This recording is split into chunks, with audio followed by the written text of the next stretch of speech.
स्वागत है आपका हमारी नई वीडियो में। तो हम यहाँ आज फॉरेस्ट्री, इन्वायरमेंट साइंस और एग्रीकल्चर के मिक्स क्वेश्चंस को देखेंगे। इससे पहले भी हमने दो तीन वीडियो में देख लिए हैं। अगर आपने नहीं देखे तो प्लेलिस्ट में जाके देख सकते हैं, और यदि टेलीग्राम ग्रुप से जुड़ना चाहते हैं तो लिंक डिस्क्रिप्शन में दिया है, आप जुड़ सकते हैं। तो जैसे इसमें हमारा प्रश्न है कि फॉरेस्ट लॉ इज, यानी जो वन कानून होता है ये क्या कैसे टाइप का लॉ है। तो ये है स्पेशल लॉ, एक विशेष कानून है वन कानून। तो इसका ऑप्शन नंबर 2 हो गए आ स्पेशल लॉ। फिर अगला है हमारा कि जो इको सेंसिटिव जोन है, ये हमारे इन्वायरमेंट से संबंधित है। बहुत बार पूछा जाता है कि eco sensitive zones are declared under which act, यानी किस अधिनियम के तहत पारिस्थितिक संवेदनशील क्षेत्र घोषित किए जाते हैं। तो ये है हमारा पर्यावरण संरक्षण अधिनियम। ये इन्वायरमेंट का बेसिक क्वेश्चन है, बहुत बहुत बार पूछा जाता है कि इन्वायरमेंटल प्रोटेक्शन एक्ट कब आया था। 1986 में आया था, और इसी के तहत जो इको सेंसिटिव जोन होते हैं उनको घोषित किए जाते हैं, यानी डिक्लेयर किए जाते हैं। तो ऑप्शन नंबर जो 2 है वो इसका पूरी तरह से सही है। और ये इन अधिनियम को भी देख सकते हैं जो जो हमारे इंपॉर्टेंट है, जैसे वन्य जीव संरक्षण अधिनियम यानी wild life protection act, WPA कब आया था, 1972 में आया था। उसी तरह है फॉरेस्ट कंजर्वेशन एक्ट, वन संरक्षण अधिनियम, ये आया था हमारा 1980 में। और जो है हमारा इंडियन फॉरेस्ट एक्ट, वन अधिनियम कब आया था, 1927। तो ये चार जो है मोस्ट इंपॉर्टेंट अधिनियम है। ये किसी न किसी जो इन्वायरमेंट के रिलेटेड एग्जाम होते हैं उनमें पूछे जाते हैं। और अगला है हमारा कि वन्य जीव संरक्षण अधिनियम अभी देखा है कब आया था हमारा, वाइल्ड लाइफ प्रोटेक्शन एक्ट 1972 में आया था। और उसमें कितने अनुसूची थे, यानी कितने शेड्यूल थे उसमें। तो उसमें थे हमारे 6 अनुसूचियाँ थी। 1972 के जो अधिनियम आया था उसमें 6 अनुसूचियाँ हैं।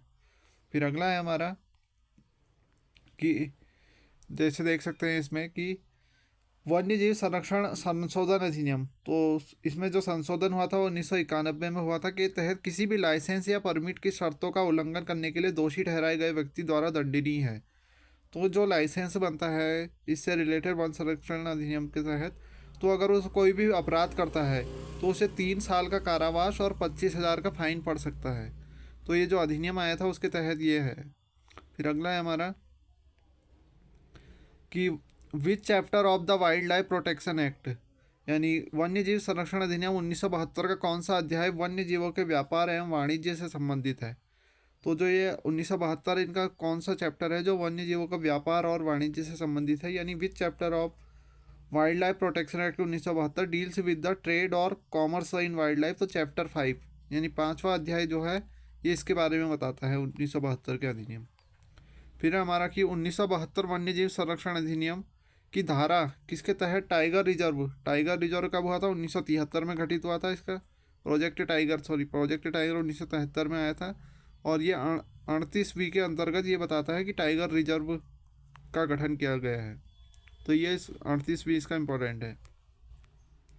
फिर अगला है हमारा कि निम्नलिखित में से कौन सा अधिनियम राष्ट्रीय उद्यानों और वन्य जीव अभ्यारण्यों की घोषणा और इसके बारे में सूचना से संबंधित है। तो ये बहुत इंपॉर्टेंट लॉ है हमारा कि which of the following act deals with the declaration of national park and wildlife sanctuaries and their notification. तो ये हमारा वन्य जीव संरक्षण अधिनियम 1972 में है, वाइल्ड लाइफ प्रोटेक्शन एक्ट 1972। ये बहुत बार आ गया है, ये बहुत इंपॉर्टेंट एक्ट है। फिर अगला है हमारा कि वन्य जीव संरक्षण संशोधन अधिनियम 2002 की किस धारा के अंतर्गत संरक्षण रिजर्व और सामुदायिक रिजर्व घोषित किया जाता है। तो under which section of the wild life protection ये संशोधन है 2002 में हुआ था, the conservation reserve and the community reserve the declared. तो ये 36C धारा है, 36C एंड 36A, इसके अंतर्गत ही कोई भी अगर हमारा संशोधन हो रहा है, संरक्षण रिजर्व और सामुदायिक रिजर्व ये सब इसके तहत होंगे। फिर अगला है हमारा कि what are the function of wildlife advisory board, यानी वन्य जीव सलाहकार के कार्य क्या हैं। तो इनके जो कार्य होते हैं ये क्या होते हैं पूछा है। तो ऑप्शन नंबर जो बी है ये ओनली होता है इसका, यानी ये कि राष्ट्रीय उद्यानों और अभ्यारण्यों के रूप में घोषित किए जाने वाले क्षेत्र का चयन करने के लिए। तो अभी तो देखा था हमने ये किस एक्ट के तहत बनते हैं, 1972 के एक्ट जो बनते हैं उसके तहत बनते हैं, WPA। और जो स्थानों का चयन करता है वो हमारा वाइल्ड लाइफ एडवाइजरी बोर्ड करता है, यानी वन्य जीव सलाहकार बोर्ड, ये इसका चयन करता है। फिर अगला है हमारा national board for wild life है, यदि the national board for wild life है तो ये क्या है हमारा। तो ये अप्रत्यक्ष रूप से प्रधानमंत्री होता है इसका, अप्रत्यक्ष रूप से प्रधानमंत्री, the prime minister as chairperson. फिर अगला है हमारा प्रमुख खनन परियोजना के लिए वन मंजूरी कौन प्रदान करता है। तो जो प्रमुख खनन यानी जो हमारा खनन होता है उसके लिए परियोजना के लिए मंजूरी जो देता है वो होता है भारत सरकार और राज्य सरकार के पर्यावरण और वन मंत्रालय। तो ये इसके लिए परमिशन देते हैं। कोई ओनली फॉरेस्ट नहीं, पर्यावरण भी, भारत सरकार, ये सब परमिशन देंगे तब खनन होगा। फिर हमारा कि भारतीय वन अधिनियम ये कब आया था, 1927 में आया था, के अनुसार आरक्षित वनों में निषिद्ध कार्य है, यानी वहाँ कौन हमारा कार्य निषेध है रिजर्व फॉरेस्ट में। ये 1927 में आया था ये इंडियन फॉरेस्ट एक्ट, और इसके तरफ रिजर्व फॉरेस्ट की डेफिनेशन भी दी गई है कि यहाँ क्या क्या कार्य निषेध है। तो इसका जो ये है ऑल ये सब वहाँ कार्य जो है निषेध है हमारे। तो जो रिजर्व फॉरेस्ट होता है वहाँ हम अपने पशुओं को भी नहीं चरा सकते हैं, और वहाँ से कोई लकड़ी भी नहीं ला सकते, पेड़ या मलबे को गिराना, ग्रिडिल करना, काटना, जलाना वहाँ ये भी नहीं कर सकते हैं। और किसी भी पत्थर का खनन करना, चूना जलाना या लकड़ी का कोयला, वन उपज को इकट्ठा करना या हटाना वहाँ हमारा कोई यूज़ नहीं होता। ओनली जो वहाँ होते हैं डिपार्टमेंट वाले ही जा सकते हैं। इसी को जो हमारा योग्य वन माना है, यानी जो बेस्ट फॉरेस्ट माना जाता है वो रिजर्व फॉरेस्ट को ही माना जाता है। फिर अगला है हमारा कि भारतीय वन अधिनियम में आरक्षित वनों की धारा संख्या के अनुसार घोषित किया गया है, यानी in India forest act the reserve forest are declared air per section number. तो ये 20 के अंदर बताया गया है रिजर्व फॉरेस्ट के बारे में। फिर हमारा भारतीय वन अधिनियम 1927 को 10 अध्यायों और धाराओं में विभाजित किया गया है। तो उसमें 13 चैप्टर हैं और 86 सेक्शन हैं। तो ये दो इंडियन फॉरेस्ट एक्ट है उसमें 13 चैप्टर हैं और 86 हमारी धाराएं हैं यानी सेक्शन है। फिर अगला है हमारा कि संयुक्त वन प्रबंधन कब अस्तित्व में आया, यानी when did the joint forest management come into existence में, कब यह एग्जिस्टेंस में आया था। तो 1988 में ये हमारे अस्तित्व में आया, यानी 1988 में। फिर हमारा वन एवं वन्य जीवों को समवर्ती सूची में लाया गया। तो ये हमने पिछली वीडियो में भी देखा है कि फॉरेस्ट एंड वाइल्ड लाइफ कब लाए गए थे, ये किस संशोधन के द्वारा लाए थे। तो 42वां संविधान संशोधन जो हुआ था ये हमारे फॉरेस्ट और वन्य जीवों के लिए ही हुआ था। इनको सूची में लाया था समवर्ती सूची में। फिर अगला है हमारा कि राष्ट्रीय वन नीति 1952 कृषि पर राष्ट्रीय आयोग 1976 से प्रभावित थी, जिसके माध्यम में से एक तो 1976 में जो अपनी एक बैठक में केंद्रीय वानिकी बोर्ड की सिफारिशों में से महत्वपूर्ण बदलावों और तनावों को शामिल करने हुए नीति का संशोधन किया गया था। तो उस टाइम पे नीति का संशोधन हुआ था 1976 में हुआ था। 1952 की नीति को 1976 में संशोधन किया था। फिर अगला हमारा निम्नलिखित में से कौन सी वन नीति वनों के उत्पादन और राजस्व सृजन पहलुओं पर जोर देती है। तो कौन सी वन नीति है, ये वन नीति बहुत इंपॉर्टेंट है कि कौन सी इस पर जोर देती है। तो ये ए एंड बी दोनों है, यानी 1894 वाली अंग्रेज़ों के टाइम पे आई थी, फिर एक 1952 में आई थी। तो ये दोनों इंपॉर्टेंट हैं। फिर पारिस्थितिक संतुलन बनाए रखने के लिए आवश्यक वन क्षेत्र है, यानी forest area required to maintain ecological balances. तो इकोलॉजिकल बैलेंस के लिए कौन से हैं हमारे, तो वो होते हैं हमारे कि 33% ये वन होने ही चाहिए। ये बहुत बार पूछा जाता है, और 33% वन होने ही चाहिए इकोसिस्टम को बैलेंस करने के लिए। फिर है हमारा कि वन नीति 1894, तो ये अंग्रेज़ों के टाइम पे वाली है, जो इसमें कौन सा कथन सही नहीं है। तो इसमें जो हमारा ऑप्शन नंबर 3 है ये सही नहीं है, बाकी ये तीनों सही हैं। भारत सरकार के स्वामित्व वालों वनों को उनके प्राथमिक कार्यों के आधार पर वर्गीकृत किया गया था। वन प्रबंधन का जो मुख्य उद्देश्य था वो देश की समान भलाई को बढ़ावा देना था, और देश की भौतिक और जलवायु परिस्थितियों के संरक्षण के लिए वनों में पर्याप्त स्तर का रखरखाव। जबकि यह है हमारा ये गलत है कि समृद्ध प्राकृतिक विरासत वन्य जीवों के आवासों के लिए वनों को संरक्षित करने के लिए नहीं था। ये इसका ऑप्शन नंबर 3 गलत है। फिर भारत की जो 1894 की वन नीति ने भारत के वनों को 4 प्रमुख भागों में बांटा था। तो वो कौन कौन से थे, तो उस टाइम पे जो ये 1894 वाली में आई थी उसमें 4 भागों में बांटा था। एक था संरक्षण वन, और एक था वाणिज्यिक वन यानी कॉमर्शियल फॉरेस्ट, फिर एक माइनर वन यानी माइनर फॉरेस्ट, और जो है चारागाह भूमि। तो 4 भागों में बांटा था। क्वेश्चन बन सकता है कि 1894 वाले में कितने भागों में बांटा था, तो 4 भागों में बांटा था। फिर हमारा उत्तर प्रदेश का वृक्षारोपण अधिनियम किस तारीख को अधिनियम को प्रवत हुआ था, तो ये 1976 में हुआ था। और इसी तरह से हमारे उत्तराखंड में हमने पिछली वीडियो में भी देखा है पौधरोपण नीति पौधरोपण नीति यानी प्लांटेशन नीति जो है वो हमारे उत्तराखंड ने पहला राज्य बन गया उसे लागू करने वाला, तो ये इम्पोर्टेंट है। फिर हमारा ये उत्तर प्रदेश से संबंधित है। इको टूरिज्म पॉलिसी किस वर्ष आई, तो 2014 में आई। और जो इको टूरिज्म है ये हमारे उत्तराखंड के लिए भी फेमस है, आय का एक मुख्य स्रोत है ये भी इको टूरिज्म। फिर ये उत्तर प्रदेश का ही है थोड़ा, जिसको देख सकते हो उत्तर प्रदेश वन नीति वर्ष में प्रतिपादित या प्रभावी है, तो 2017 का है। तो हम और देखें तो ये हमारी वन नीति से संबंधित है कि as per national forest policy 1988। तो ये हमारी 1988 में भी आई थी एक वन नीति, ये बहुत इंपॉर्टेंट नीति है और इससे पहले भी हमने देख लिए हैं। तो ये पर्वतीय क्षेत्र में वनों के लिए दो, यानी जो हिल एरिया है वहाँ 86% वन होना चाहिए, और जो वैसे होना चाहिए वो 33% ऑल कवर होना चाहिए इंडिया में। लेकिन जो पर्वतीय इलाके हैं ये उत्तराखंड के लिए भी फेमस है, क्योंकि उत्तराखंड पर्वतीय क्षेत्रों में आता है, तो 66% वन होना चाहिए हमारे बैलेंस करने के लिए। फिर अगला हमारा कि ये उत्तर प्रदेश का आ गया पहला हाथी अभ्यारण्य, तो ये हमारे इसमें भी बन सकता है कि हाथी अभ्यारण्य कौन सा है निम्नलिखित में से, तो उत्तर प्रदेश एलिफेंट रिजर्व, ये एलिफेंट के लिए फेमस है।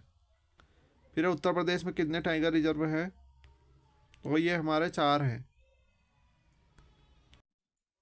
फिर हमारा प्रोजेक्ट हंगुल किस वर्ष में शुरू हुआ था, तो ये 1970 में शुरू हुआ था।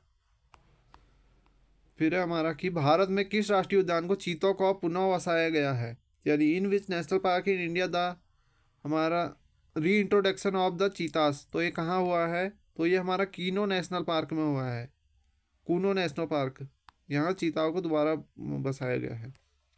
फिर हमारा केंद्र सरकार ने किस राज्य में जंगली सुअर को वर्मिन घोषित किया गया है, तो ये हमारे उत्तराखंड के लिए है, बहुत इंपॉर्टेंट है कि सेंट्रल गवर्नमेंट ने 2016 में declare wild boar as a vermin in which state, तो ये कहाँ है, उत्तराखंड में है ये, तो बहुत फेमस क्वेश्चन है उत्तराखंड के लिए।